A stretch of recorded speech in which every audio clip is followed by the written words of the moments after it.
Disa ditë më parë, në datën 4 tetor, televizioni rajonal 6+1 Vlora realizoi një kronik për të transmetuar shqetësimin e qindra qytetarëve vlonjat për bllokimin nga inertet të burimit që ndodhet pranë tunelit në ujin e ftohtë. Mbetje të shumta inerte, sipas qytetarëve, kishin zaptuar totalisht këtë burim, duke bërë të pamundur që aty të mbushej uji.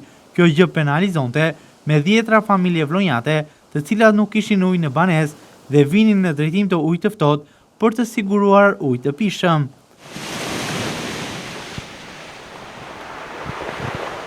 Si kalove? Mirë. Nuk ka ujë. Pse nga me mirë?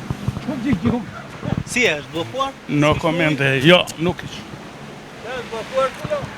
Është bllokuar fare. Pse mendon se është bllokuar pastisha? Ku që s'ka mund? Ku gjigjon. Duhet hapur si është e rëndësishme të hapë. Po kush do hapa? Pa mirë, dakord, po kush do hapa? Pas kronikës televizive të transmetuar pak ditë më parë në televizionin ton, ka reaguar firma e cila po realizon projektin rehabilitues të një pjese të shëtitores në ujin e ftohtë, e cila pas kërkesës së Bashkisë së Vlorës do të ndryhy në pastrimin dhe rehabilitimin e burimit tek tuneli. Përfaqësues të firmës private, pas kërkesës, kanë qenë mëngjesin e kësaj të martën në teren për të parë situatën, për të gjetur zgjidhjen më të mirë të mundshme. Siç mësohet prej tyre, këtë javë pritet të nisë puna për pastrimin e burimit në ujin e ftohtë. Fillimisht nga inertet e shumta të grumbulluar aty, një mjet i llojit skrep me madhësi të vogël do të futet nga pjesa e detit deri në afërsitë të burimit për të kryer pastrimin e mbetjeve inerte. Më pas do të nisë betonizimi, ngritja në nivel me beton i bordurës anësore tek burimi, e cila e kufizon me detin për të parandaluar që mbetjet inerte të përfundojnë sërish aty.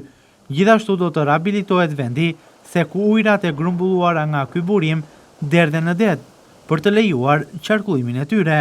Kjo firmë njëkohësisht në teren po realizon edhe pjesën e projektit për rehabilitimin e një pjese të shëtitores në ujin e ftohtë, asaj lidhse mes lungomare 2 dhe 3, ku barierat anësore të rrugës në këtë pjesë janë rrëzuar.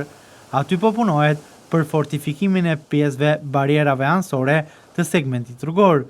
Gjithashtu si pjesë e projektit do të zgjerohet edhe trotuari nga 2 metra aktualisht në 5 metra. Do të ketë një ridimensionim të kësaj pjese të shëtitores, e cila do të vazhdoj me gjerë, se që është aktualisht, dhe ky shkaku se shumë mbetje inerte po hidhen tashmë në det për t'i hapur rrugë realizimit të investimit. Aty gjithashtu do të ketë një hapësirë të dedikuar për gjelbërimin, por edhe për vendosjen e ndryshimit rrugor.